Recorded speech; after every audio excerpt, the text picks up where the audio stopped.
آزاد ذہن رکھتا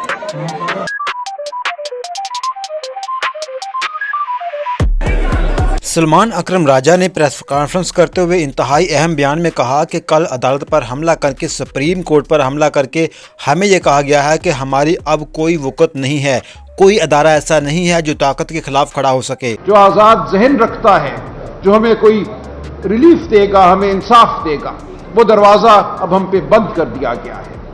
اب اگر میں اٹھا لیا جاتا ہوں، آپ اٹھا لیے جاتے ہیں، تو ہمارا حشر وہی ہوگا جو انتظار پنجوتا کا ہوا۔ سلمان اکرم راجہ نے مزید کہا کہ کیا ہمارا مستقبل یہی ہے کہ طاقتور ہمیں بھیڑ بکریاں سمجھتے رہیں، ظلم کرتے رہیں اور ہم چپ کر کے سہتے رہیں؟ انہوں نے کہا کہ اب قوم کو نکلنا ہوگا۔ اس لیے پاکستان میں ہے، کیا اس ملک کا وجود اس لیے آیا تھا کہ آپ اور میں بھیڑ بکریوں کی سی زندگی گزاریں، چونٹیوں کی سی زندگی گزاریں؟ تو یہ ہے آج ہمارے سامنے سوال۔